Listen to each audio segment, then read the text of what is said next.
Muchas gracias, David. Muchas gracias al Instituto Juan de Mariana. Muchas gracias a la Marroquín, tanto por el doctorado, que ya agradecí en su momento, cuanto por cedernos estas instalaciones. Y también muchas gracias a Philippe August por haber escrito este libro.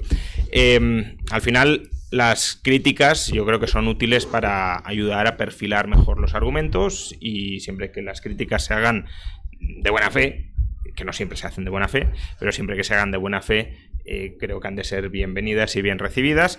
Yo con Philippe tengo y sigo teniendo muy buena relación. El título del libro a lo mejor puede sonar como muy despectivo o violento, pero no tiene por qué serlo. De hecho, yo mismo cuando escribí Anti-Marx ya aclaré que no quería que se interpretara Anti-Marx en un sentido personal contrario a Marx. Y, bueno, Anti-Rayo yo creo que recoge de alguna manera o es un guiño a mi Anti-Marx.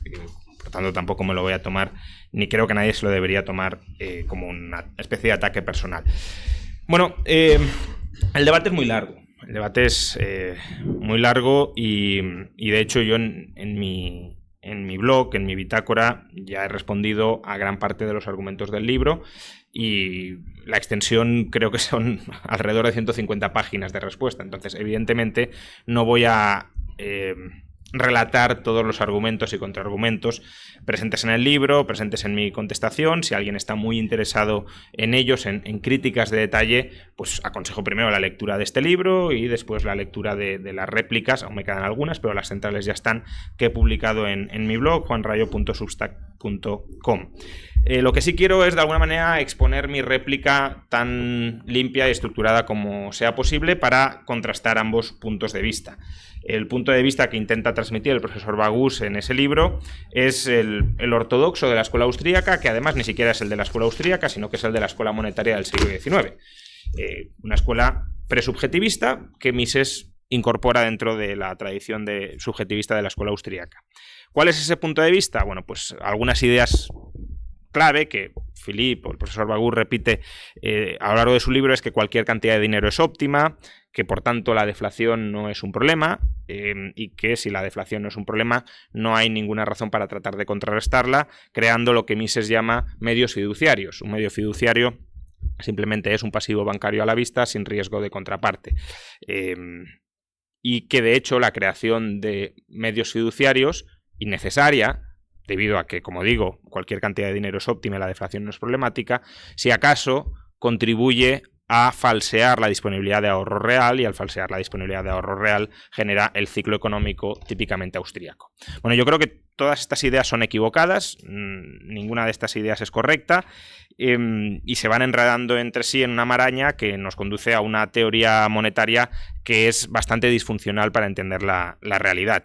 No quiero decir que no haya un núcleo de razón en esta exposición. De hecho, yo creo que la teoría austríaca del ciclo económico es esencialmente correcta, y el núcleo de la misma hay que rescatarlo, pero hay que rescatarlo bien, no con teorías monetarias fundamentalmente equivocadas en cada uno de sus puntos. Entonces, primero, el dinero ideal ha de tener un valor estable. ¿Y por qué el dinero ideal ha de tener un valor estable? Porque el dinero es un estándar de valor. El dinero nos sirve para comparar socialmente valores. Y, por tanto, para que sea un buen estándar de valor, ese estándar de valor ha de ser estable.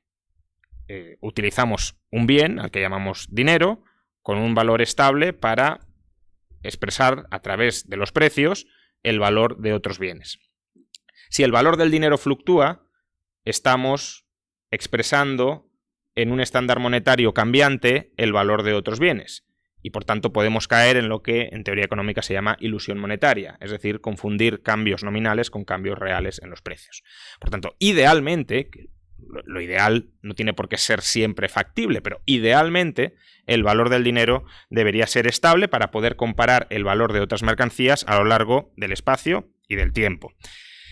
Precisamente porque utilizamos un bien como estándar de valor, y ese bien como estándar de valor tiene un valor bastante estable en el espacio y en el tiempo, también tiene sentido que utilicemos ese bien como forma de transferir valor a lo largo del espacio y del tiempo, es decir, como medio general de intercambio y como depósito de valor, que son las funciones, si lo queréis, materiales típicas del dinero. Pero la función cognitiva del dinero la que habilita el cálculo económico. Sin dinero no hay posibilidad de cálculo económico, y sin cálculo económico no hay posibilidad de coordinar una economía basada en la división del trabajo. La función cognitiva fundamental del dinero es la de unidad de cuenta, y por tanto el requisito de esa unidad de cuenta es la estabilidad de valor.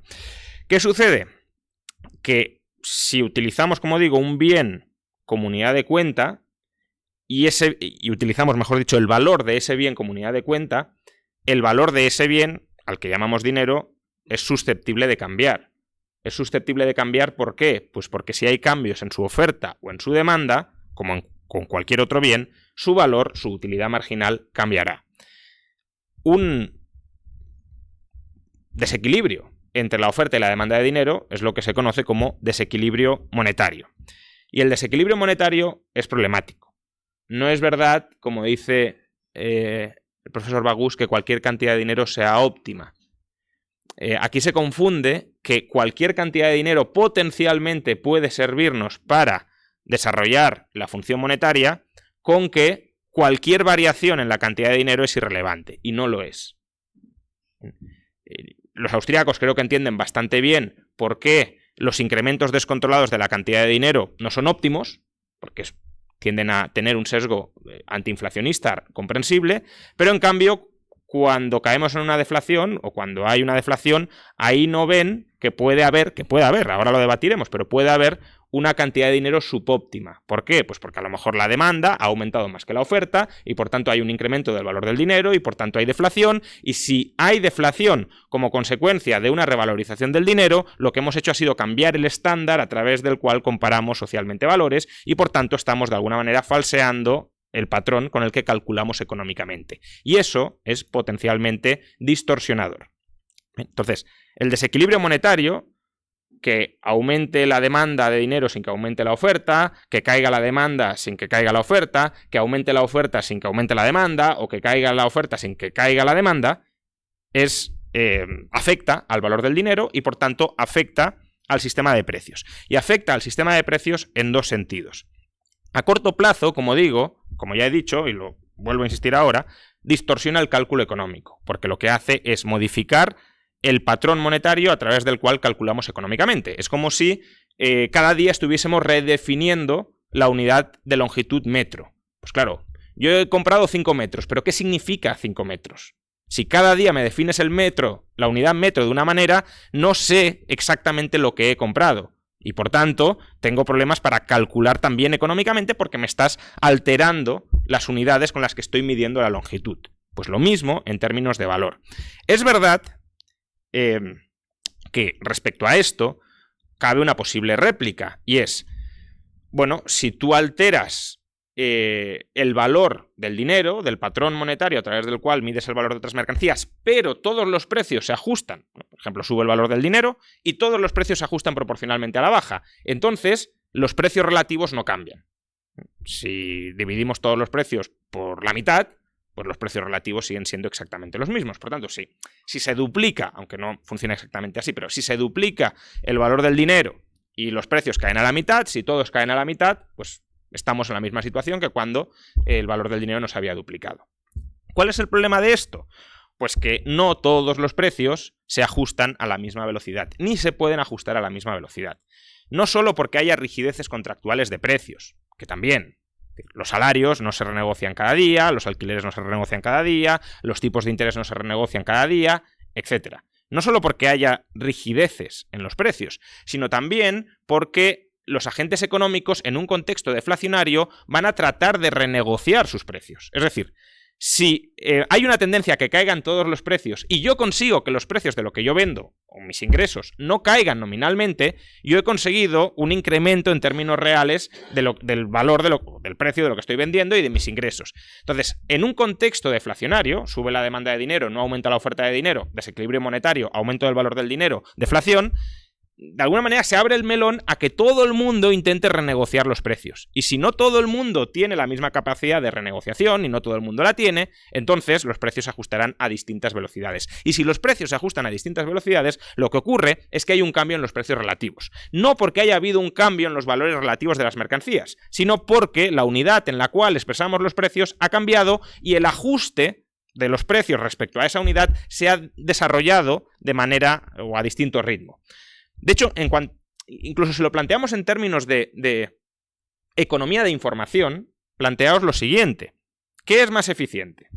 Tenemos millones de precios expresados todos ellos en una unidad de cuenta. ¿Qué es más eficiente? Que si cambia el valor de la unidad de cuenta, cambiemos millones de precios a la vez y a la misma velocidad, al mismo ritmo, o que evitemos que cambie el valor de la unidad de cuenta. ¿Qué es más eficiente? ¿Que es menos potencialmente distorsionador? ¿Que nos dé igual que cambie el valor de la unidad de cuenta y que por tanto digamos, bueno, pues solo hay que alterar varios millones de precios, todos a la vez y sin ningún tipo de distorsión? O que digamos, oye, ¿y si evitamos que cambie el valor de la unidad de cuenta? Por ejemplo, si ha aumentado la demanda, es decir, hay más utilidad, hay más demanda de dinero y por tanto el dinero es más útil, suministremos más oferta. Es que además, no sé, tampoco estoy planteando nada absurdo, es lo que sucede con cualquier otra mercancía. Si aumenta la demanda de una mercancía, intentamos aumentar la oferta. Entonces, estabilizando el valor del dinero, ni siquiera estoy diciendo el poder adquisitivo, cuidado, estoy diciendo el valor del dinero. En términos de la ecuación cuantitativa, M por V igual a P por Q, estoy diciendo de estabilizar M por V. No que los precios no puedan fluctuar, sino que M por V, el gasto nominal, si lo queréis, pero bueno, el valor del dinero sea estable en el tiempo, para evitar falseamientos en el cálculo económico. Y dos, a largo plazo hay otro problema, y es, imaginad que la demanda de dinero aumenta, y por tanto su poder adquisitivo, aquí sí menciono el poder adquisitivo, va aumentando con el tiempo. Es decir, hay una deflación. Si la mercancía dinero, el oro, por ejemplo, gana poder adquisitivo frente al resto de mercancías, lo que sucede es que se convierte en una mercancía más rentable de producir. O sea, imaginad que producimos oro con un trabajador y hay una deflación del 50%. Bueno, pues ese trabajador sigue produciendo la misma cantidad de oro físico, por ejemplo, 1 onza de oro al mes, pero el sueldo de ese trabajador con una deflación del 50% ha caído a la mitad. Por tanto, ahora me compensa contratar a 2 trabajadores para que produzcan una mayor cantidad de oro. A largo plazo, el sistema económico, cualquier sistema económico, si el dinero gana poder adquisitivo, lo que tendemos a hacer, frente al resto de mercancías, lo que tendemos a hacer es a producir más dinero. Por eso la producción de oro no es cero. Y por eso, por cierto, que los austríacos digan, algunos austríacos o muchos austríacos digan que cualquier cantidad de dinero es óptima, debería llevarles a plantear si aquí no existe un fallo de mercado. Porque claro, si realmente cualquier cantidad de dinero es óptima y producimos oro, ¿para qué lo estamos produciendo? ¿Para qué estamos dilapidando esos recursos? Si ese oro extra, ¿qué función desarrolla? ¿Qué función monetaria desarrolla? Ninguno. Entonces, ¿qué pasa? Que el mercado nos está induciendo a hacer algo que es inútil. En lugar de tener esos trabajadores produciendo bienes y servicios útiles, los estamos dedicando a producir oro, que estamos diciendo que es inútil porque cualquier cantidad de oro es óptima. No, lo que está haciendo el sistema económico es tratar de estabilizar el valor del dinero incrementando la oferta de dinero. Y a largo plazo, la oferta de dinero sí es elástica. ¿Por qué es elástica? Pues porque a largo plazo la oferta de todo bien, en teoría económica, es elástica. Con suficiente tiempo puedes incrementar la oferta de lo que quieras. Incluso, si me dices, no, pero es que la oferta de Bitcoin es totalmente inelástica a largo plazo, pues crearás otros activos que reemplacen a Bitcoin en ese suministro. Crearás sustitutos tan perfectos como sea posible, tan cercanamente perfectos como sea posible de Bitcoin. La cuestión es que intentaremos estabilizar el valor del dinero produciendo más dinero. Y claro, si tú destinas recursos a producir dinero como activo real, aquí he de matizar, lo que sucede es que esos recursos tienen un coste de oportunidad. Si los usas para producir dinero, no los puedes usar para producir otras cosas. Con lo cual, si fuéramos capaces de evitar la deflación por aumento del valor del dinero, podríamos conseguir que esos recursos que estamos destinando a producir oro se destinen a producir otras cosas. Y podéis decir, bueno, esto, al final, ¿cuán relevante es? Bueno, pues Friedman en los años 60 calculó, bueno, es un cálculo que podemos debatir si queréis, pero tampoco se aleja tanto de la realidad, calculó que un patrón oro con reserva 100% tendría un coste estructural en la economía, es decir, habría que destinar recursos suficientes cada año equivalentes al 2,5% del PIB. 2,5% del PIB de una economía es una auténtica barbaridad. Es un despropósito de coste monetario. No sé, todo el gasto público y privado en educación en España es el 4% del PIB. Estamos diciendo que no, por adoptar el patrón oro con coeficiente de caja 100%, pues nos comemos la mitad de todo el gasto educativo de una sociedad. No es moco de pavo. Y por tanto, si se consigue suministrar una alternativa que sea más barata, obviamente, y de igual calidad, claro.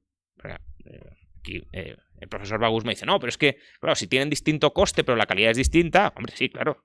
Pero si la calidad es la misma, y no perdamos de vista que para la escuela austríaca de Mises, los medios fiduciarios son sustitutos monetarios perfectos del dinero, y por tanto, por definición, para ellos son o se perciben, mejor dicho, como exactamente lo mismo, pues si tenemos oro que es costoso y el coste repercute sobre el propietario del oro, y tenemos medios fiduciarios que no son costosos, pues ¿qué tenderemos a escoger? Lo menos costoso y que nos proporcione el mismo servicio, ¿no? Entonces, bueno, esos son los dos grandes problemas del desequilibrio monetario, y no son problemas menores. Distorsión en el cálculo económico y alto coste de oportunidad. Por eso, cualquier sistema monetario, como digo, cualquier sistema monetario basado en un activo real, por ejemplo el oro, tiende a producir o más dinero, o más oro, más activo real a largo plazo, o, si no se prohíbe, que es lo que pretenden los defensores del coeficiente de caja del 100%, aunque como ya veréis, hoy no voy a hablar de bancos, pero bueno, si queréis luego debatimos de bancos, pero no me hace falta en esta conferencia meter a los bancos para nada. Los defensores del coeficiente de caja del 100% quieren prohibir la alternativa, que es emitir sustitutos monetarios no respaldados al 100% por dinero. Es decir, pretenden prohibir la alternativa más barata para estabilizar el valor del dinero. El profesor Bagus, por ejemplo, en el libro dice, no, es que más o menos viene a decir, ¿quién es Rayo para decirle a la gente lo que es más racional o lo que es más eficiente o lo que es menos costoso? Yo no le tengo que decir nada a la gente. Son los defensores del coeficiente de caja del 100% quienes le quieren imponer una única opción. O utilizas oro, pero no te dejo utilizar medios fiduciarios. Bien.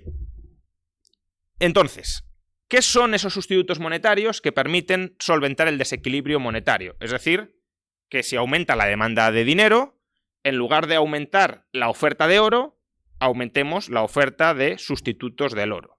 Pues bueno, son básicamente activos financieros, es decir, títulos de deuda, si lo queremos, más o menos, no es exactamente lo mismo, pero bueno, activos financieros, obligaciones personales, que pueden crearse o destruirse a discreción de las partes. Yo puedo ahora decir, oye, me endeudo por 1.000 euros, o me endeudo por 1.000 onzas de oro. Ya he creado un activo financiero con un valor potencial, ahora lo debatiré, pero con un valor potencial de 1.000 onzas de oro. ¿He tenido que producir 1.000 onzas de oro físicas? No.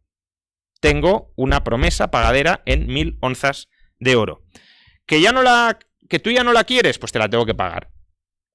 Y si yo te tengo que amortizar esa promesa de pago, ese activo financiero, se destruye, desaparece. Una vez la amortizo, claro. Bien, por tanto, fijaos que la oferta de activos financieros que actúen como sustitutos del dinero es una oferta potencialmente mucho más elástica, tanto a la hora de expandirse como a la hora de contraerse, que la oferta de oro. La oferta de oro, si aumenta la demanda de oro, a corto plazo no podemos incrementar la oferta. Con lo cual, como os he dicho, el ajuste es vía precios. Y no todos los precios se ajustan a la vez. Pero es que además, si cae la demanda de oro, tampoco podemos destruir el oro. Como mucho le podemos dar usos no monetarios, pero eso también tiene un cierto límite. De modo que si cae la demanda de oro, el ajuste también es vía precios, es decir, vía inflación. En cambio, con los sustitutos monetarios, activos financieros, que aumenta la demanda de dinero y de sustitutos del dinero, aumenta la oferta de activos financieros. ¿Que se reduce la demanda de dinero o de sustitutos del dinero? Se reduce la oferta de activos financieros. El mecanismo ahora lo expondré. ¿Bien? Por tanto, estabilizas con variaciones en la oferta de sustitutos monetarios el valor del dinero. Bien, ¿qué activos financieros son aptos para actuar como sustitutos del dinero? Pues aquellos que cotizan sin descuento frente al dinero. Es decir, que cotizan a la par frente al dinero. Un sustituto monetario de 100 onzas de oro es un activo financiero que tenga un valor de mercado de 100 onzas de oro. Obviamente, si un activo financiero tiene un valor de 90 onzas de oro, no será un sustituto perfecto de 100 onzas de oro. ¿Cómo conseguir que si yo me comprometo a entregar 100 onzas de oro, esa promesa, ese pasivo financiero mío, que será un activo financiero de quien lo tenga, cotice sin descuento frente al oro? Pues hay dos requisitos fundamentales: que no haya riesgo de contraparte o que no se perciba riesgo de contraparte, y que no haya o no se perciba riesgo de interés o riesgo de duración. ¿Cómo conseguimos que los que poseen o los que incorporan en sus saldos de tesorería activos financieros crean que no tiene riesgo de contraparte? Pues sobrecolateralizando con activos ese pasivo financiero. Si yo te debo 100 y tengo 10.000, pues el riesgo de contraparte será muy escaso. ¿Por qué? Pues porque tengo activos suficientes, incluso vendiéndolos a un descuento muy grande, como para pagarte ese pasivo financiero. ¿Cómo conseguimos que no tenga riesgo de interés o riesgo de duración? ¿Qué es el riesgo de interés? Pues que si suben los tipos de interés, el valor de los activos financieros tiende a caer. Y si bajan los tipos de interés, el valor de los activos financieros tiende a subir. Claro, si yo tengo un activo financiero y suben los tipos de interés y quiero utilizarlo o quiero endosarlo a un tercero, si han subido los tipos de interés y se ha depreciado el activo financiero, no es un buen sustituto del dinero. Imaginad que yo tengo algo que vale 100, un activo financiero que vale 100, suben los tipos de interés y vale 80. Pues ya no lo puedo revender a 100. Entonces, estoy como expuesto al riesgo de que el precio social del tiempo y del riesgo, los tipos de interés, cambien y yo me descapitalice. Con dinero no. Si yo tengo oro, que suben los tipos de interés, que bajan los tipos de interés, una onza de oro sigue siendo una onza de oro. El coste de oportunidad de tener oro atesorado será mayor o menor, pero el valor del oro es el mismo. Pues un sustituto del oro también tiene que tener un valor estable frente al oro en caso de que varíen los tipos de interés. ¿Cómo conseguimos que un activo financiero sea insensible a los cambios en los tipos de interés? Bueno, lo primero es que la duración de ese activo financiero sea muy reducida. Existe, como os he dicho, una relación inversa entre el valor o el precio de los activos financieros y los tipos de interés, pero es una relación creciente con la duración. A mayor duración de un activo financiero, mayor sensibilidad de ese activo financiero a los cambios en los tipos de interés. O dicho de otra manera, si la duración es muy reducida, los tipos de interés no afectan al valor o al precio de ese activo financiero. En el extremo, la duración ideal es nula, que es la duración a la vista. ¿Qué es una duración a la vista? Que yo cobro cuando quiero. Entonces, ¿vuestros depósitos o vuestras cuentas corrientes en el banco se deprecian si suben los tipos de interés? No. Tienen el mismo valor con respecto al dinero que si los tipos de interés no hubieran variado. Ahora bien, ¿es suficiente con que un activo financiero tenga un plazo a la vista o a muy corto plazo? Me da igual, imaginad, vence a un día, vence a 2 días, pues los tipos de interés tampoco influyen de una manera relevante y significativa en su valor de mercado. ¿Es suficiente que tenga un plazo muy, muy reducido o un plazo a la vista? No. ¿Por qué? Pues porque si tú te comprometes a pagar, a entregar oro en cualquier momento que te lo solicite el acreedor, necesitas contar con activos suficientes como para poder responder a esa petición de reembolso. ¿Y cómo consigues?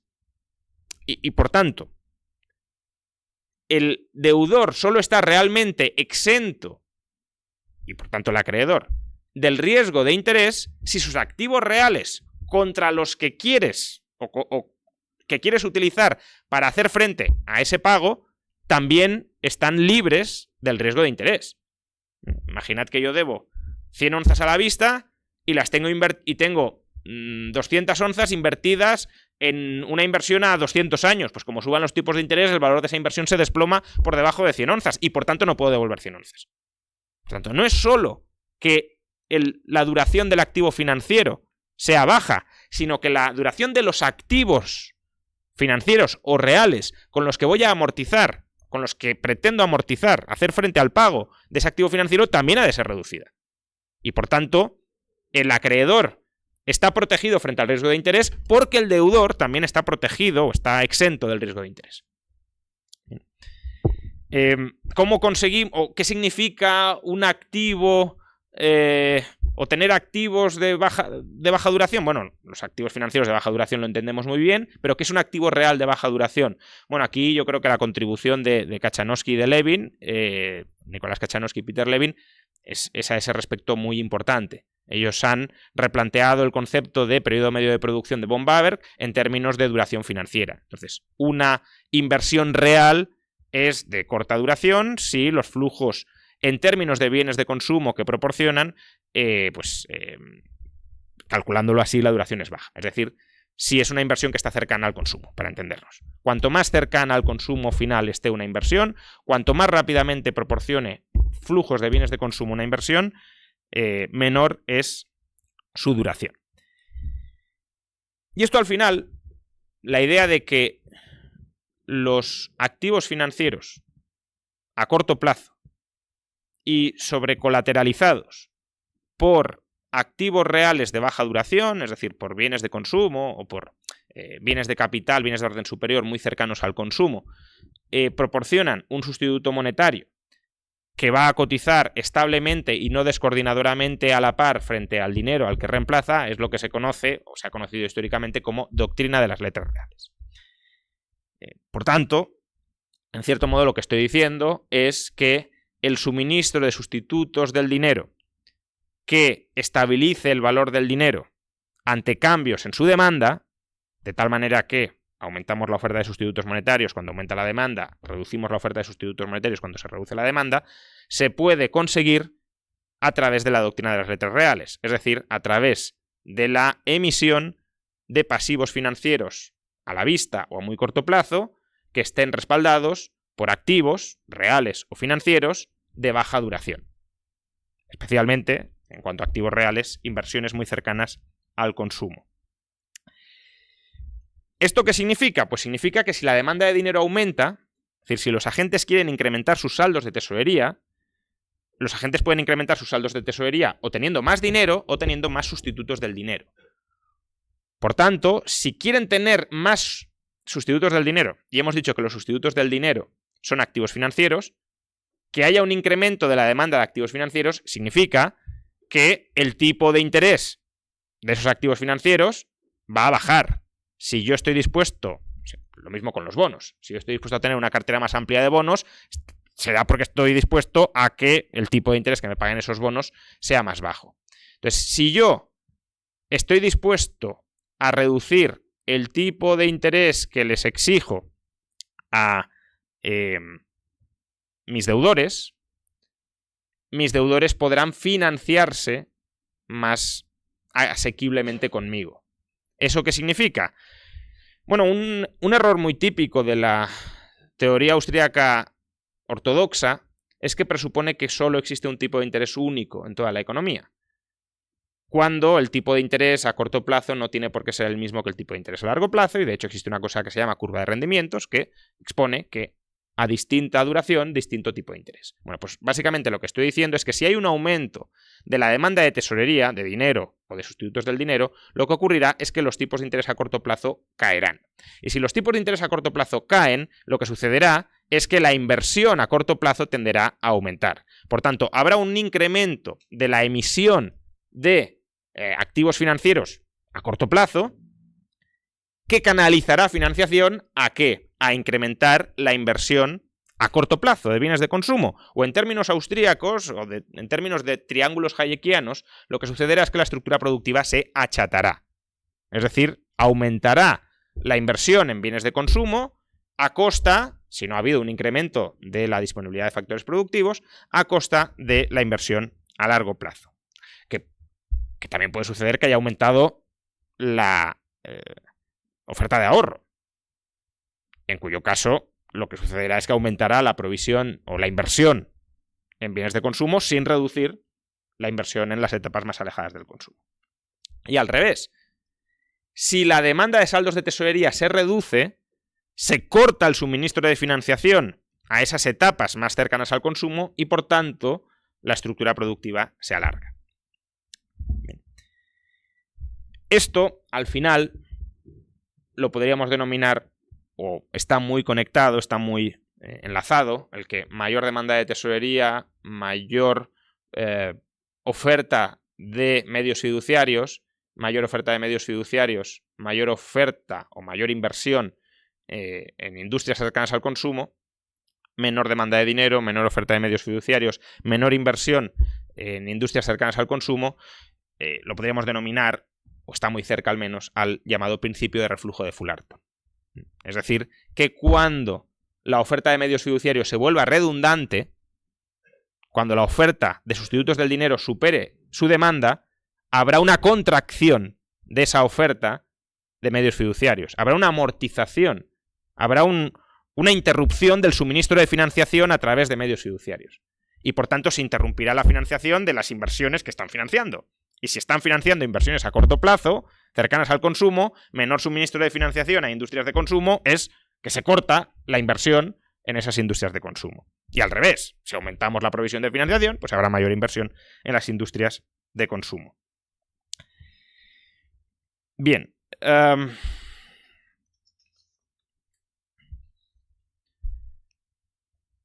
Por tanto, el resumen de la teoría de la liquidez, que es mucho más amplia, pero que estoy intentando exponer aquí respecto a la coordinación monetaria o al proceso de equilibrio o equilibración monetaria, es que la oferta de medios fiduciarios, es decir, de activos financieros a la vista y sin riesgo de contraparte, la oferta de medios fiduciarios respaldada por activos reales de baja duración y en alta demanda puede estabilizar el valor del dinero ante cambios en la demanda de dinero.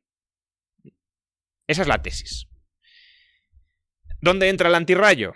Aparte de, pues, algunas cosas ya las he mencionado, que no hace falta estabilizar el valor del dinero, que cualquier cantidad de dinero es óptima. ¿Dónde entra la crítica del profesor Bagús?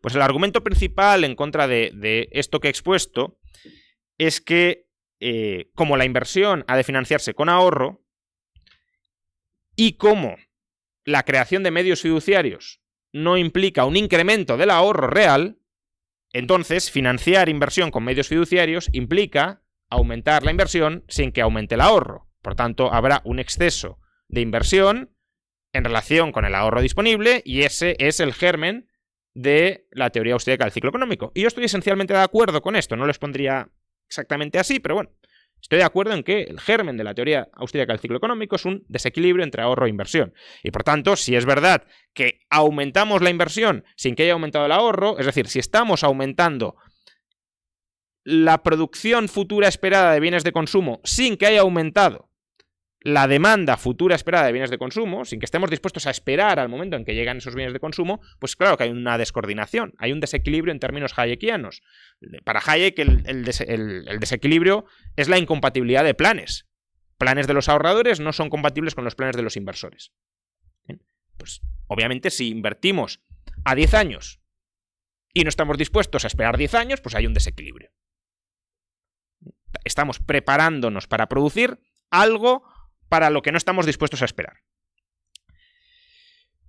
¿Cuál es el problema de la crítica de Bagús, del profesor Bagús? Pues que los medios fiduciarios sí son una forma de proporcionar o de canalizar financiación y por tanto son una forma de canalizar ahorro.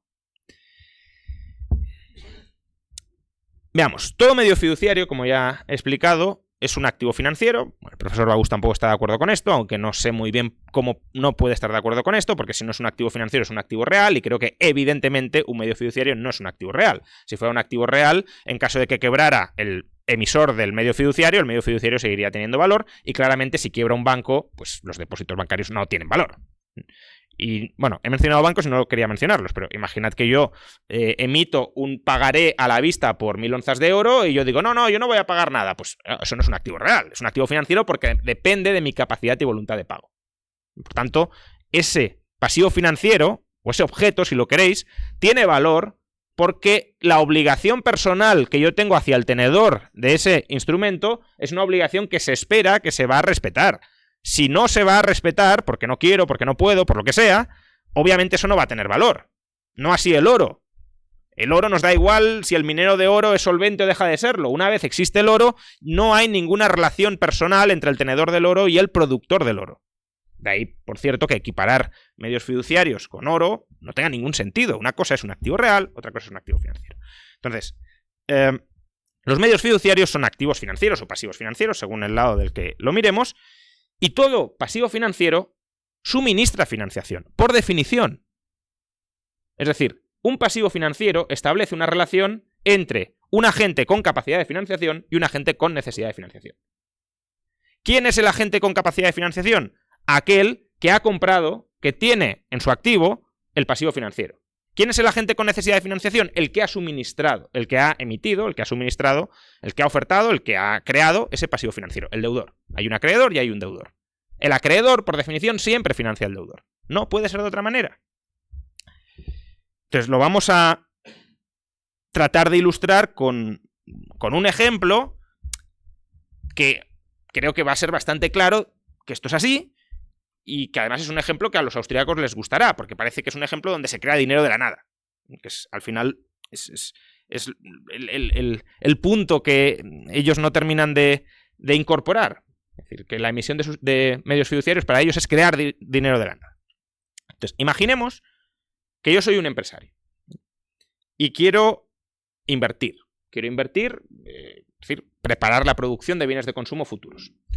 ¿Cómo invierto? Pues imaginad que contrato a un trabajador y le pago emitiendo cheques a la vista por valor de 10 onzas de oro, o lo que sea, o 1000 onzas de oro. Ya serían muchas, muy cara la inversión, pero bueno, 1000 onzas de oro. Y son un cheque a la vista y socialmente se percibe que no hay riesgo de contraparte. A lo mejor diríais, hombre, tú si tienes que pagar 1000 onzas de oro, pues no me voy a fiar mucho, pero imaginad que es un cheque emitido por Jeff Bezos, por Amancio Ortega. Es decir, pues, si Jeff Bezos tiene que pagar el equivalente a 2 millones de dólares, pues no creo que le imputemos demasiado riesgo de contraparte. Bien, entonces, es un pagaré a la vista por un importe de 1000 onzas de oro. Cotiza a la par en el mercado, sin descuento. Por buenas o por malas razones, me da igual, pero cotiza a la par sin descuento. Y yo con eso le pago al trabajador. Bien, por tanto estoy invirtiendo, el trabajador está trabajando para mí, está produciendo bienes de orden superior y ese trabajador cobra ese pagaré de 1000 onzas de oro, que es un medio fiduciario en el sentido de que cotiza sin descuento frente al oro. Bien, ¿quién está financiando qué aquí? ¿Quién está ahorrando qué? Pues, de entrada, mientras el trabajador mantenga ese pagaré que yo he emitido y con el que le he contratado y le he pagado por su jornada laboral, mientras lo mantenga en su saldo de tesorería, quien está ahorrando y por tanto financiando mi inversión es el propio trabajador. Yo le estoy pagando en un pasivo financiero que él está decidiendo no cobrar. Por tanto, me está suministrando financiación. De hecho, imaginad que yo le voy pagando todos los meses en pasivos financieros y al cabo de 5 años le he ido pagando con pasivos financieros, él los acumula en su saldo de tesorería, completo la inversión y me dice, ahora págame. Pues ya te puedo pagar porque he completado la inversión, la vendo y te pago. ¿Quién me ha financiado? Él, dándome tiempo a que yo complete la inversión. Él no exigiéndome que le pague. Esto los austríacos lo tienen más o menos incorporado. Y dicen, no, si se crean medios fiduciarios y los factores originarios de producción, los trabajadores, ahorran el 100% de los medios fiduciarios, entonces no hay ciclo económico. Vale. Pero demos un segundo paso. Imaginemos que el trabajador no quiere incorporar en su saldo de tesorería, en su activo, ese medio fiduciario que yo he emitido. Y lo que hace es comprar un bien de consumo, porque necesita consumir. Entonces va a un tendero, o va a un fabricante, o a un agricultor, me da igual, y le vende, le entrega ese pagaré, ese medio fiduciario, a cambio de tomates, a cambio de televisores, a cambio de automóviles, me da igual. Y el vendedor de esas mercancías lo mantiene en su saldo de tesorería. ¿Quién está ahí ahorrando y financiándome? El vendedor de esas mercancías. Mientras el vendedor de esas mercancías no me exija que le pague, me está financiando él a mí. Mientras esa persona mantenga ese activo financiero en su saldo de tesorería, ¿qué está haciendo? Está renunciando a consumir. Es que la escuela austríaca, y creo que correctamente, define ahorro como abstinencia de consumo. Por tanto, mientras un señor mantiene en su saldo de tesorería un activo financiero, se está absteniendo de consumir, está ahorrando. Y me está dando tiempo a mí, que soy su deudor, a que no le pague y por tanto a que mientras no le tenga que pagar pueda completar mi inversión. O imaginad que el trabajador, en lugar de comprarse bienes de consumo, lo que hace es comprarse bienes de capital, bienes de orden superior. ¿Ahí quién está ahorrando? Pues estará ahorrando nuevamente el vendedor de bienes de capital, porque mientras ese vendedor de bienes de capital mantenga el medio fiduciario en sus saldos de tesorería, no está consumiendo. Y a su vez, cuidado, el trabajador también estará ahorrando por su cuenta, porque si tiene un bien de orden superior, hasta que no lo utilice para producir bienes de consumo, se está absteniendo de consumir. Aquí tendremos dos procesos de ahorro y de inversión distintos, pero quien me financia a mí es quien tiene mi pasivo financiero y no me lo cobra, es decir, el vendedor en este caso de la mercancía. Por tanto, mientras mantenemos los medios fiduciarios o cualquier otro pasivo financiero, porque si pongo este mismo ejemplo con otro pasivo financiero, creo que todo el mundo lo va a entender muy claramente y además los austríacos ortodoxos ni siquiera van a disputarlo. Imaginad que yo a un trabajador le pago por trabajar para mí, para las inversiones que estoy haciendo, la producción de bienes de orden superior, le pago en acciones de mi empresa. ¿Hay ahorro o no hay ahorro ahí? Pues claro que hay ahorro. Y si ese trabajador le vende las acciones de mi empresa a un empresario a cambio de bienes de consumo, ¿quién está ahorrando? Pues el que tiene las acciones. Pues lo mismo con otros activos financieros. Es decir, con medios fiduciarios, que son activos financieros a la vista. Entonces, mientras mantenemos un activo financiero en nuestro activo, en nuestra cartera de inversiones, estamos suministrándole financiación al deudor de ese activo financiero, aquel que lo ha emitido y que es su pasivo financiero. Y cuando endosamos ese activo financiero a otro agente, ese otro agente se subroga en la posición del ahorrador y del financiador, del agente con capacidad de financiación del emisor de ese pasivo financiero. ¿Cómo podemos socialmente dejar de ahorrar? Porque claro, uno puede decir, bueno, pero si siempre vas transfiriendo ese activo, pues al final estamos forzados a ahorrar. No es verdad, porque si le exigimos al deudor que pague, en ese momento le cerramos el grifo de la financiación. En ese momento, que es cuando se ha de amortizar el activo financiero, y por tanto se reduce, desaparece, es cuando dejamos de financiar y podemos reducir nuestro ahorro. Pero precisamente por eso, y ya voy terminando, precisamente por eso es tan importante que si estamos hablando de activos financieros a la vista, las inversiones que esté financiando el tenedor en cada momento, el inversor en cada momento de esos activos financieros, sean inversiones de baja duración. Porque si yo tengo un activo financiero a la vista, y por tanto hay una persona que es un deudor a la vista, a la que quiero dejar de financiar, es decir, quiero dejar de ahorrar, y nadie más quiere ahorrar en mi lugar, pues esa persona me va a tener que entregar bienes de consumo. Estamos diciendo que no ahorrar es disponer, adquirir bienes de consumo. Por tanto, si yo dejo de ahorrar, dejo de financiar, quiero acceder a bienes de consumo. ¿Y cómo puedo acceder a bienes de consumo? Si esa persona tiene inversiones, ha financiado inversiones a muy corto plazo que sean capaces de suministrarme cuando yo lo pida bienes de consumo. Y si no, pues tenemos un problema. Y es el problema que se llama ciclo económico austríaco. Si yo quiero dejar de ahorrar ahora y lo que he financiado son inversiones a 20 años, pues esas inversiones a 20 años no se pueden convertir en bienes de consumo ahora mismo. Y por tanto, hay un desequilibrio entre mi plan como ahorrador y el plan del inversor. ¿Y ese desequilibrio en qué se salda? Pues se salda en los dos fenómenos típicos del ciclo económico austríaco, que son ahorro forzoso y consumo de capital. ¿Qué es el ahorro forzoso? Pues que el ahorrador, en este caso yo, el que ha financiado esa inversión, pues a lo mejor tengo que esperar más de lo que quería para terminar consumiendo. Porque claro, si hay aquí una maquinaria que producirá en 5 años bienes de consumo, pues si yo quiero hoy bienes de consumo no me puedo comer la maquinaria. A lo mejor si me doy prisa, o sea, si tomo control de la maquinaria y la medio destrozo y tal, puedo convertirla en bienes de consumo en un año. ¿Vale? Pero tendré que esperar un año y quiero consumir ahora. Eso es el ahorro forzoso. ¿Y qué es el consumo de capital? Pues que si esa máquina estaba preparada para producir bienes de consumo en 5 años y era hiperproductiva en 5 años y yo digo, no, quiero consumir lo antes posible, la voy a destrozar aunque me dé muy pocos bienes de consumo, pero que me los dé ya. Pues eso es consumo de capital. Estoy destruyendo el flujo de producción futuro de esa maquinaria porque quiero adelantarlo. Para no tener que ahorrar tanto como quería ahorrar. Si os fijáis, el desequilibrio ahorro-inversión de alguna manera se reequilibra con ajustes en ambas direcciones. Retraso un poco mi consumo, por tanto, incremento un poco mi ahorro y adelanto un poco el flujo de inversión, a una costa, obviamente, de destrozar la inversión. Pues claro, si pudiera mantener la productividad a menor plazo, pues sería absurdo producir más tarde, ¿vale?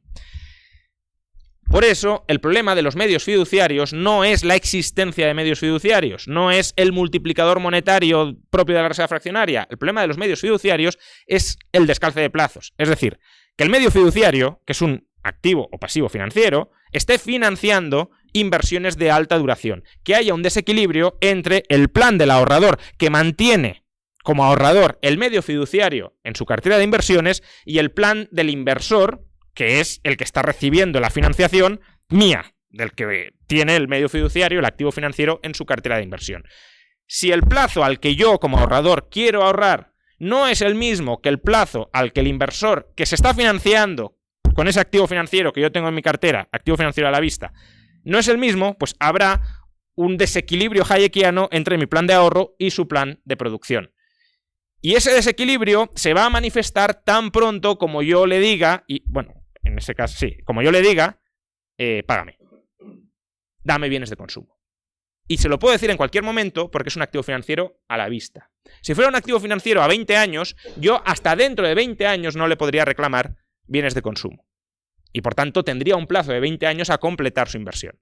Pero como es un plazo a la vista, y es un plazo a la vista, no lo olvidemos de dónde viene todo esto. Porque para que sea sustituto monetario, el plazo ha de ser a la vista. Si el plazo no es a la vista, ese activo financiero cotizará con descuento frente al dinero. Es decir, cotizará a un interés, y a un interés alto, y por tanto la financiación no será gratis, sino que será costosa, y por tanto el inversor solo acometerá inversiones a largo plazo si compensan suficientemente el coste temporal y de riesgo de haber financiado esa inversión a plazo. Si yo no le cobro interés, o le cobro un descuento bajísimo, es porque supuestamente me está garantizando la disponibilidad inmediata de bienes de consumo. Es decir, que yo puedo dejar de ahorrar cuando a mí me dé la gana. Y si el inversor que emite esos medios fiduciarios, esos activos financieros a la vista, no hace eso, no invierte de tal manera que pueda transformar su inversión a muy corto plazo en bienes de consumo, doctrina de las letras reales, entonces hay un desequilibrio entre planes. Y eso es el ciclo económico austríaco. Eso, no la multiplicación de medios fiduciarios. Si la multiplicación de medios fiduciarios se dirige a financiar inversiones, bueno, dentro de la doctrina de las letras reales decimos autoliquidables, me da igual, inversiones a muy corto plazo, inversiones de muy baja duración, entonces por mucho que multipliquemos la oferta de bienes de consumo, de medios fiduciarios, no hay absolutamente ningún problema, porque si yo quiero dejar de financiar, quiero dejar de ahorrar, lo que exigiré es el pago en forma de bienes de consumo, y por tanto, cuando exijo el pago, cierro el grifo de la financiación. Principio de reflujo de Fullerton. No puede haber más pasivos financieros convertibles que aquellos que demanda el público.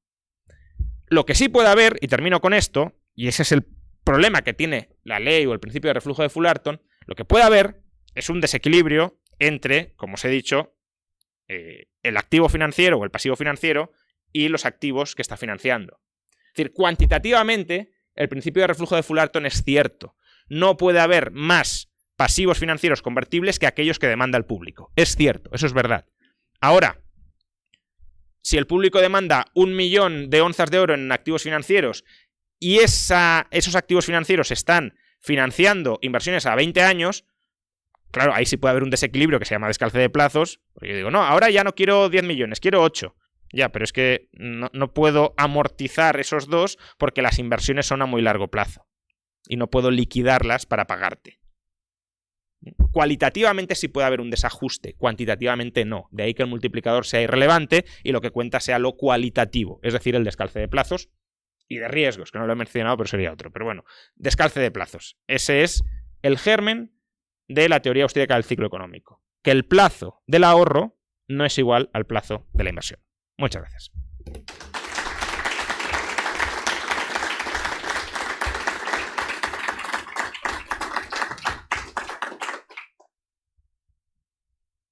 Sí, me toca allí.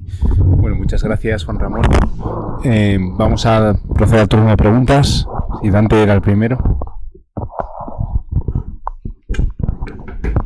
Gracias, profesor Rayo. Como siempre, un gusto verlo. Voy a hacer el caso de abogado del diablo, como dicen, ¿ok? Hay un instrumento financiero que se llama los mortgage-backed securities, ¿ya? Y esto ya está en los libros de finanzas. Le puedo pasar los libros de finanzas, está escrito. Estos libros de finanzas dicen que el problema del descalce de plazos ya no existe. ¿Cómo podríamos responder a esto? Ellos dicen, por ejemplo, que sí, muy bien, el banco, al comienzo el banco hace un préstamo a 30 años, pero lo que tiene que pagar es al mes, al otro mes. Entonces lo que inventaron los bancos en los 80 fueron estos instrumentos que cogían 100 mortgages, 100 hipotecas juntas, las ponían juntas y todos los que tienen buena calificación de riesgo los empaquetan juntos. Los que tienen más alto riesgo los ponen en otro paquete y los que tienen en otro muy mal, un alto riesgo los ponen en otro paquete. Entonces, lo que este instrumento está haciendo es convertir el descalce de plazos en acciones, en acciones de riesgo.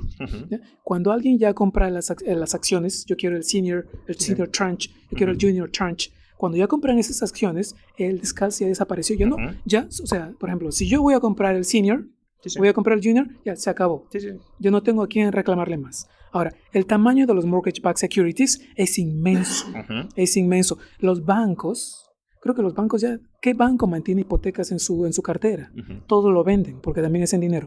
Entonces, bueno, según esos libros, dicen que el descalce de plazos, el último que hubo en Estados Unidos fue la crisis del 86 de las S&L.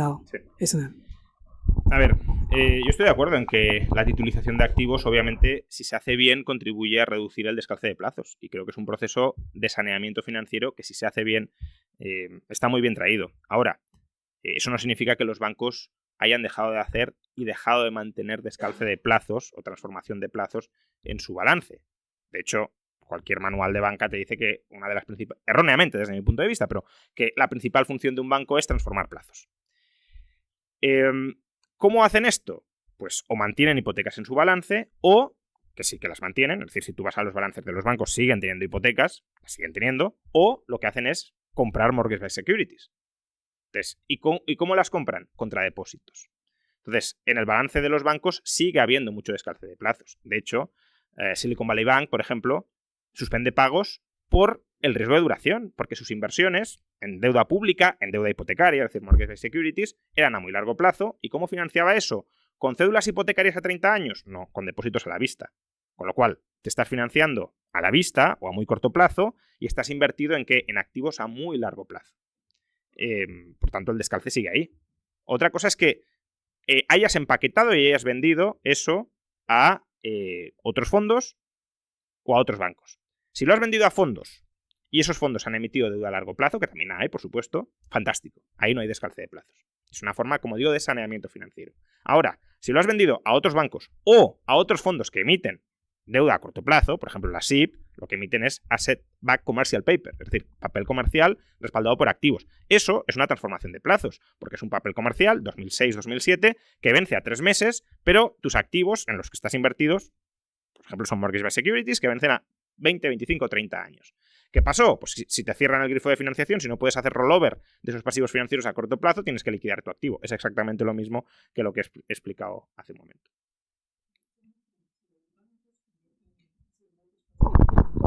Todos los préstamos, todo lo convierten en eso. Me gustaría saber cuál es el tamaño realmente de los bancos que aún mantienen balances en mortgages. Lo que los bancos hacen es que mantienen en su balance lo peor que no pueden vender. Los mortgage-backed securities que no pueden vender, eso lo mantienen. El tamaño de los préstamos hipotecarios que se mantienen en los bancos sigue siendo muy alto. La cifra, pero estamos hablando a lo mejor de 9 billones o 10 billones de dólares. De hecho, es que un banco, si ha titulizado las hipotecas, no puede mantenerlas en su balance. Es un activo que ya está fuera de su balance. Si tú te miras el balance de cualquier banco y siguen teniendo hipotecas en el balance, esas hipotecas no las han titulizado. Porque si las hubieran titulizado no podrían estar ahí. Porque si no tendríamos duplicidad de activos. Es decir, yo te he vendido a ti la hipoteca y yo la mantengo en mi balance y tú la tienes en tu balance. Sí, no, eso se separa Por legalmente. eso, si tú te miras el balance de cualquier banco, o sea, es que aparte, si los bancos no tuvieran activos, no tendrían pasivos. Es decir, los depósitos serían cero. Por tanto, algo han de tener en el activo. Y desde luego lo que tienen no son letras de cambio, son activos a largo plazo.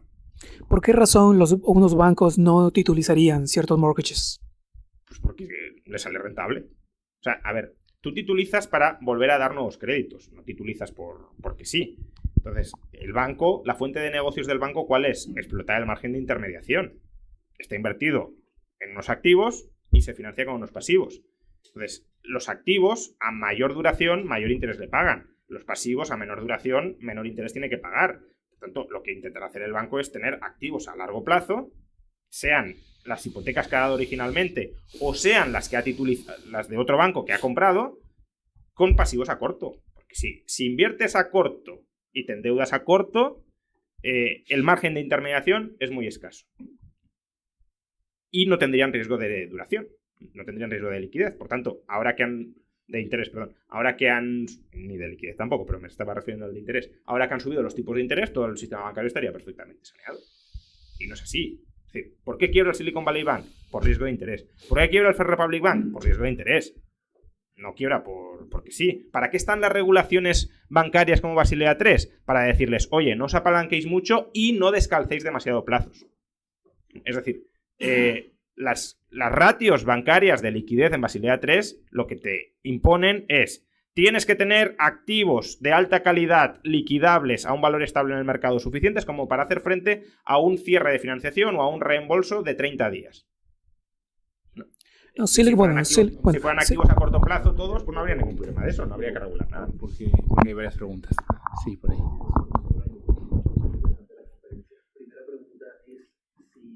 No se te escucha, me parece. ¿Así? Igual ponte un poco ahí porque igual la sala no lo va a oír. Vale. Quizás. Sí, ¿se me oye? La primera pregunta es si, en su opinión, USDT o cualquier stablecoin es dinero o es un sustituto. Uh-huh. Y la segunda pregunta es, ante este desequilibrio entre ahorro e inversión, si lo más fácil no sería que no se pudiera tomar inversión de los depósitos a la vista, sino solamente de los depósitos a plazo, para así que no hubiera ese desequilibrio entre ahorro y inversión. Vale, USDT claramente desde mi punto de vista es un sustituto porque es una promesa de pago en dólares, por tanto no son dólares, sino que es deuda en dólares. Y de hecho lo que tiene USDT, bueno, no sabemos muy bien lo que tiene, pero lo que supuestamente tiene es una cartera de activos pagaderos en dólares que le pueden suministrar flujos de dólares para hacer frente a los desembolsos o reembolsos siempre que se produzcan.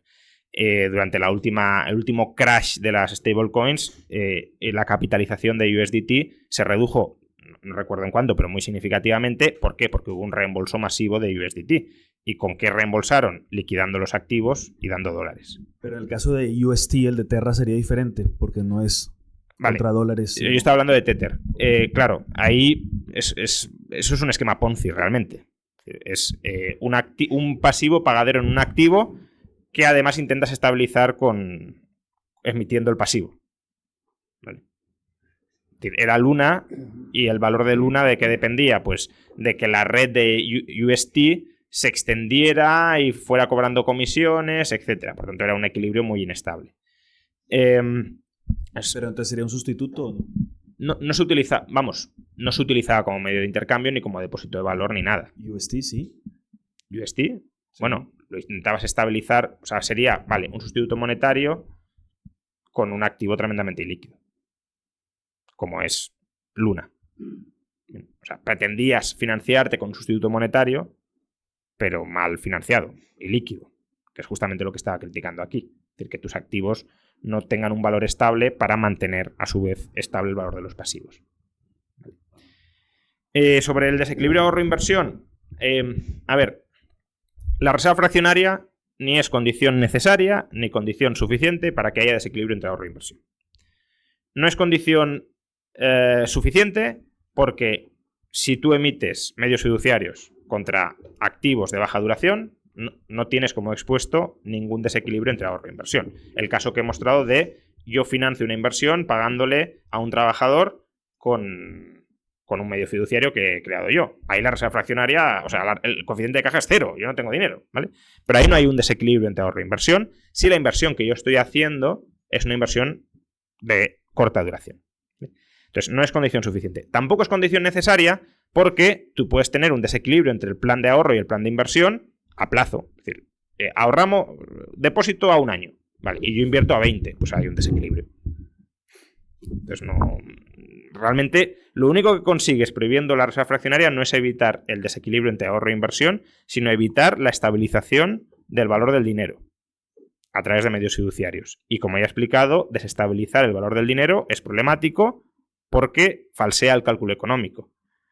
A mí hasta cierto punto me sorprende, o sea, viendo las cosas con perspectiva y reflexionando ya varias veces sobre estos temas, que los austríacos estén tan preocupados, con razón, por cómo se falsea el cálculo económico a través de la manipulación de los tipos de interés y en cambio estén ciegos o les dé igual a los problemas que se derivan de falsear el cálculo económico por alteración del valor del dinero. La ilusión monetaria, en definitiva. Es decir, vale, sí. Si los tipos de interés se reducen artificialmente, pues entonces tendremos un problema. De acuerdo. Y si los precios relativos se desajustan porque el valor del dinero cambia y no todos los precios se ajustan a la misma velocidad, ahí da igual. Al final el tipo de interés también es un precio relativo entre precios, bienes de orden inferior y bienes de orden superior. Entonces, ese precio relativo nos preocupa mucho, con razón, pero los precios relativos de todo lo demás, como consecuencia de una desestabilización del valor del dinero, nos dan igual. Vale. Gracias, Juan Ramón.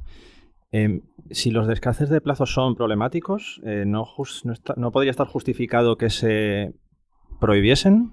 Y si se prohibiesen, ¿no sería eso muy parecido realmente al coeficiente de caja de 100%? Empiezo por el final, no. Porque, sí, o sea, Basilea III ya pretende regular algo de eso, lo que pasa es que lo regula muy mal. Pero prohibir el descalce de plazos sería, tú quieres invertir a 10 años, pues financiate a 10 años. Tú quieres invertir a muy corto plazo, pues te puedes financiar a muy corto plazo. Incluso a la vista, porque, a ver, un plazo a la vista no es exactamente un plazo nulo. Es el plazo del momento en el que se reembolsa.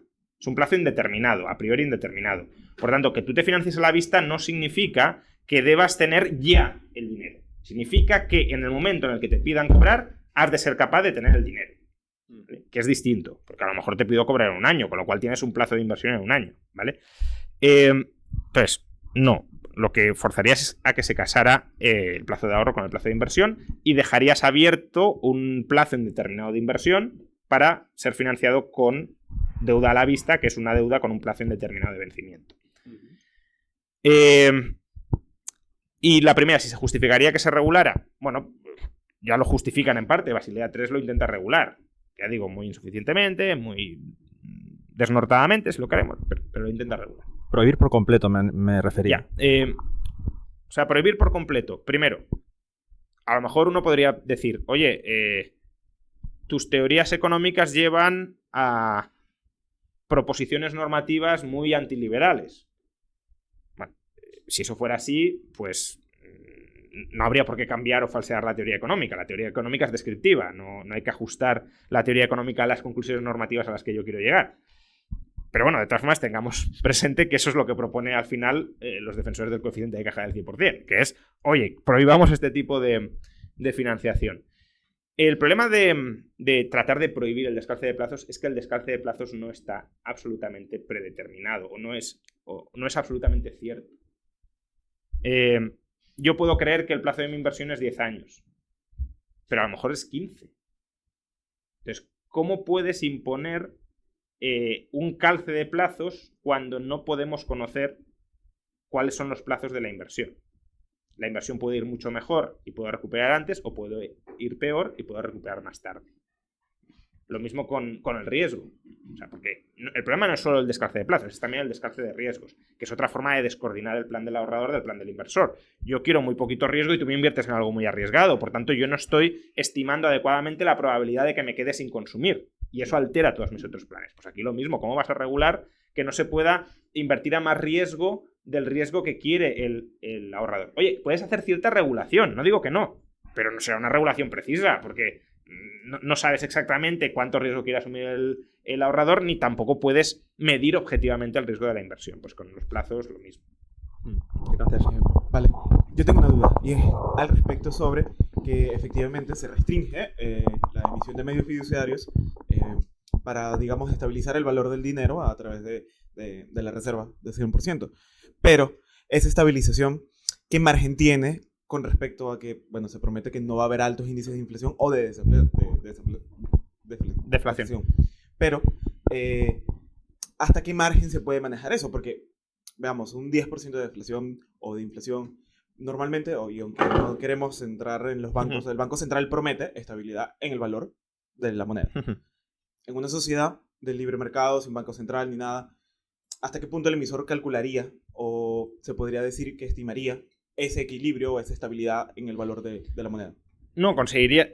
No sé si he entendido adecuadamente la pregunta. O sea, ya te avanzo que a lo mejor la respuesta no es la que estás buscando, pero... o sea, en un sistema de libre mercado la estabilización no es un objetivo consciente del sistema, es una consecuencia, si lo quieres, no intencionada o indirecta de la libre emisión de medios fiduciarios, digamos así. Entonces, tú estabilizas el valor de la moneda porque siempre que hay un aumento de la demanda de dinero, y por tanto un desequilibrio monetario que te generaría deflación, o una caída de la demanda de dinero que te generaría inflación, siempre que se produce eso, se tiende, no es absolutamente automático, pero se tiende o a emitir más medios fiduciarios porque hay más demanda de pasivos financieros, o a amortizar medios fiduciarios si ha caído la demanda porque hay menor demanda de pasivos financieros. Y así es como estabilizas. El sistema monetario actual, a ver, el sistema monetario actual hasta cierto punto sí está basado en la estabilidad. Está basado en la previsibilidad de una inflación estable. Tú sabes que cada año tu moneda se va a depreciar un 2%. Y lo sabes y lo puedes incorporar en tu cálculo. Eso es lo que promete el Banco Central. Luego, ¿lo logra o no lo logra? Pero digo, el compromiso del Banco Central es ese. Y el problema justamente está cuando el Banco Central no consigue respetar ese compromiso. Porque entonces la moneda cae en descrédito, se desestabiliza la demanda de dinero y aún fluctúa más la inflación. Pero si a ti te dicen, mira, cada año tu tenencia de dinero un 2% va a perder de valor. Fijo, seguro. Tú puedes hacer cálculo económico, no sin dificultad, pero lo puedes hacer. E incluso puedes llegar a aceptar esa pérdida como, bueno, pues los defensores del coeficiente de caja del 100% te dirán, no, una comisión del 2% por depósito está bien. Bueno, pues el equivalente a esa comisión. Que, cuidado, no estoy defendiendo el modelo actual, lo estoy describiendo. En Patrón Oro, que es el sistema que yo creo que, teniendo problemas, que tiende a dar mejores resultados, Patrón Oro con emisión de sustitutos monetarios bajo el principio de las letras reales, tú tienes estabilidad del valor del dinero atado al coste de producción del dinero, eso sí. O sea, si hay cambios en el coste de producción del dinero, tendrás cambios en el valor del dinero, pero porque ha cambiado el coste de producción. Sí, yo también tengo una pregunta, aprovecho. Vamos a ver, el ejemplo que has puesto me ha gustado mucho, pero yo si te contrato y te doy un papel, sí. Y tú vas con ese papel y se lo das a Capella, sí. Y resulta que Capella pues es que es un hombre huraño que tiene allí pues como 1000 monedas de oro, pues yo qué sé, que las ha heredado o lo que sea, pero no las quiere, no se fía de los bancos, no se fía de nada, la tiene ahí. Y él venga, va, te doy a ti el dinero y tú te vas a comprar a la tienda, pero claro, en el fondo lo que estamos produciendo va a tardar unos años, porque tú eres que eres albañil, entonces vamos a hacer una casa y tú te vas a comprar una casa que aún no está. Eso generaría un desequilibrio, claro, entre ahorro... O sea, es decir, el ejemplo que has puesto implica que el que te endosa, ¿no? Es decir, que el que acepta el pagaré, pues se abstiene de consumir. Pero ¿qué pasa si lo que pasa es que hay un desatesoramiento de dinero, se mueve más rápido el dinero? ¿Pero eso qué tiene que ver con la emisión de medios fiduciarios? No, Quiero pues... decir, lo que tú estás describiendo sucedería exactamente igual si Capella desatesora dinero. Eso es. Sí, eso es, claro. Sí, eso es. Pero es que, aunque tengas coeficiente de caja de 100%, eso lo... No, sí, así. Sí, por eso, que no tiene que ver con la emisión de medios fiduciarios. Y de hecho, la emisión de medios fiduciarios lo que puede hacer es que, si tú quieres cobrar en oro, lo que hará será reemplazar sustitutos monetarios por el oro. O sea, el oro que se está desatesorando te puede servir como compensación por la reducción. O sea, te puede llevar a reducir la oferta de medios fiduciarios, estabilizando, por tanto, la oferta de dinero en sentido amplio. Pues, por ahí antes. Bueno, que la clave es que tampoco nunca el equilibrio es perfecto, ¿no? Es decir, que si se desatosora mucho, hay se equilibrio. tosara, que realmente no hay un flujo perfecto de mercancías. Claro, pero es que eso con coeficiente de caja del 100% te pasa igual o peor, porque no tienes el stock de medios fiduciarios que puedas reducir para compensar ese atesoramiento de dinero. Sí. Nada, un pequeño apunte que ahora hace unas frases acabas de decir algo de la banca con coeficiente de caja del 100%. Y, Ya, bueno. simplemente apuntar que la banca con coeficiente de caja del 100% sería imposible, ¿no? Porque ¿qué billetes están circulando? ¿Quién está pagando el depósito por esos billetes? ¿Y cómo podrían circular los billetes? No podrían circular. No sería más que un mero almacén. O sea, no habría banca de ningún tipo. Sí, hombre. O por lo menos habría banca, un tipo de banca de inversión de plazos, pero que no podrían circular billetes. Bueno, tanto como que es imposible, no lo sé con las nuevas tecnologías, a lo mejor sí sería posible, pero coincido en que no sería un banco. O sea, el banco no es eso. El banco es un intermediario financiero y ahí no estás intermediando nada. Ahí estás custodiando. Son dos modelos de negocio distintos, ambos legítimos, ambos en competencia, y la cuestión es permitir el libre mercado y que escoja el público el que más le convenga, que es lo que extrañamente los anarcocapitalistas pues no aceptan. Vale, solo ese punto que has dicho, la banca. Sí, bueno, por banca. circunscribirme a los términos que utilizan ellos. Nada, felicidades por la brillante intervención. Te quería comentar que eso que comentas de que los austríacos dicen que cualquier cantidad de dinero es una cantidad deseable, creo que tiene una parte intrínsecamente cierta, que cualquier cantidad de dinero vale, siempre y cuando sea infinitamente divisible, por así decirlo, o suficientemente divisible. Pero por otro lado, como dices, o sea, no cualquier cantidad vale, porque al final lo que importa es esa variabilidad Claro. de cuánto vale una cantidad determinada. Entonces creo que sí que es cierto que cualquier cantidad valdría siempre y cuando sea divisible. El problema es cómo varía esa cantidad de dinero necesaria para lo mismo, ¿sabes? A ver, primero, el punto clave efectivamente creo que es que confunden que cualquier cantidad de dinero es adecuada con que las variaciones en la cantidad de dinero son irrelevantes. Ese es un punto fundamental. Ahora, tampoco estoy de acuerdo en que cualquier cantidad de dinero sea adecuada. Me puedes decir que hay... Podría ser adecuada, quiero decir. Me puedes decir, y te puedo comprar, que hay un margen amplio de indeterminación de qué cantidad de dinero es adecuada. Vale. Es decir, si en lugar de haber 100.000 toneladas de oro en el mundo hubiese 50.000 o 200.000 o 500.000, ¿el oro podría seguir siendo dinero? Sí. Eso no significa que ese margen sea absolutamente elástico como un chicle. Tú mismo has dicho, bueno, siempre que se pueda seguir subdividiendo. Bueno, claro, pero es que entonces ya no cualquiera es adecuada. Efectivamente, por Vale. eso. Y además la subdivisión, es decir, todo el mundo quiere tener un cierto saldo de tesorería en su balance, entonces, en su cartera. No, si hay 10 onzas de oro, ¿podrías abastecer la demanda monetaria mundial en términos de oro? No. Por eso comento lo de si fuese infinitamente divisible. Claro, pero que entonces estamos Pero he hablando dicho de infinitamente divisible. O sea, imagínate que en vez de ser oro, o sea, y con esto no te estaba Sí. llevando la contraria en nada, claro. Imagínate que en vez de ser oro es Bitcoin, pero con muchísimo Pero más... ni siquiera Bitcoin es infinitamente divisible.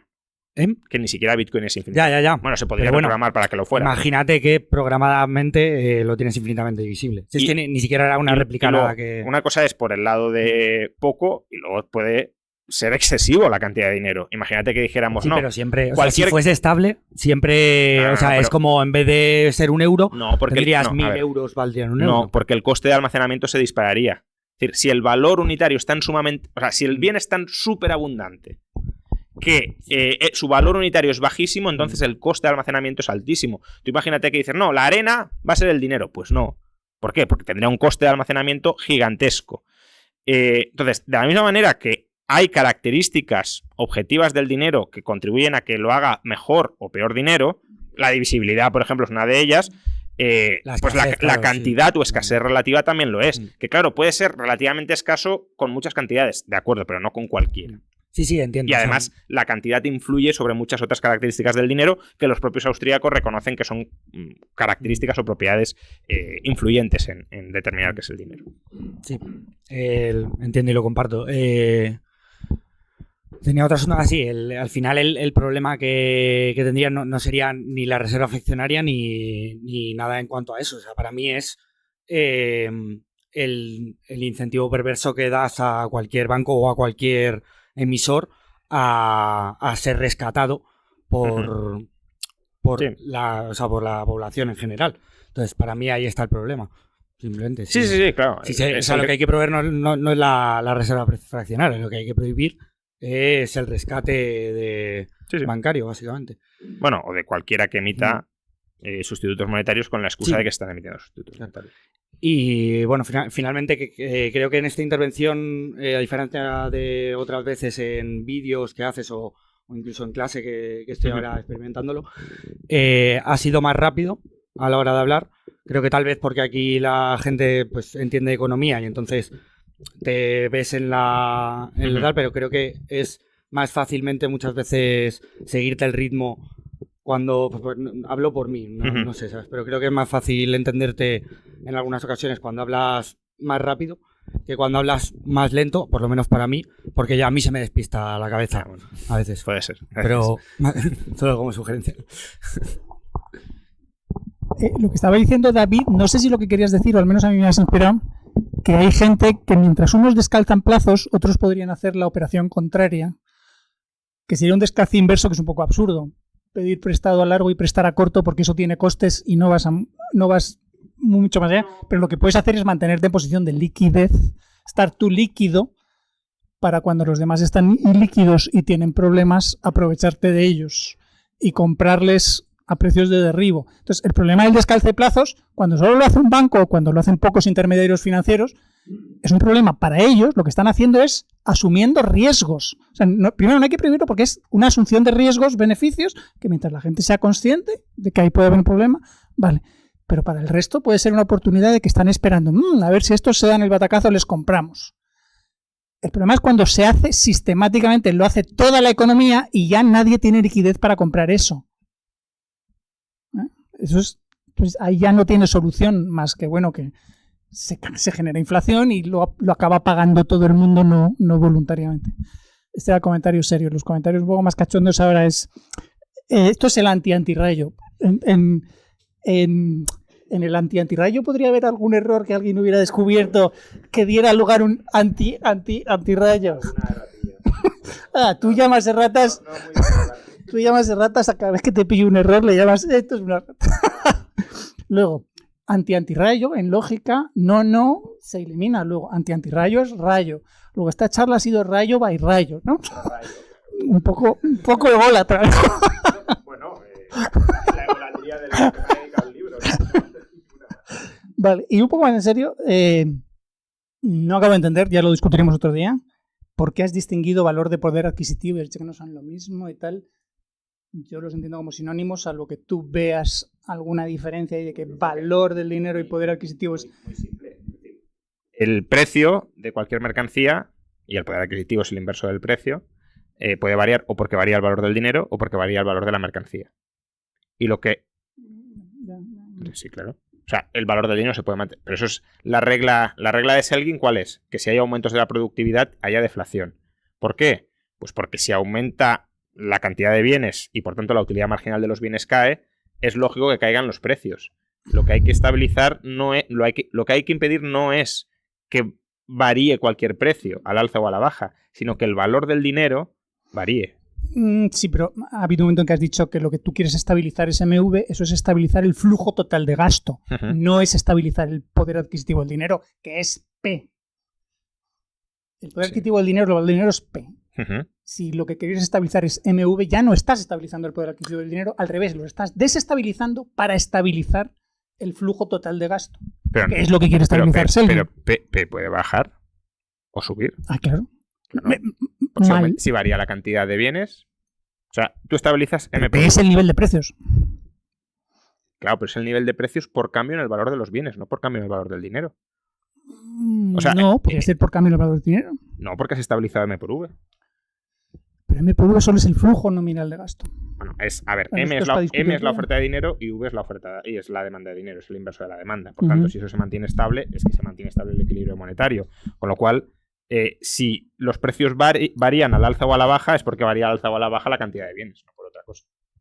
O la de dinero. No, porque se ha estabilizado. Si estabilizas MV, no has estabilizado la cantidad de dinero. No, la Pues- cantidad no. Ah, El equilibrio entre oferta y demanda. lo discutimos otro día. Vale. Podemos dar por finalizada la sesión, porque además Paco siempre interviene el último, entonces ya eso es así. Bueno, muchísimas gracias a todos, gracias al ponente, muchas gracias Juan Ramón.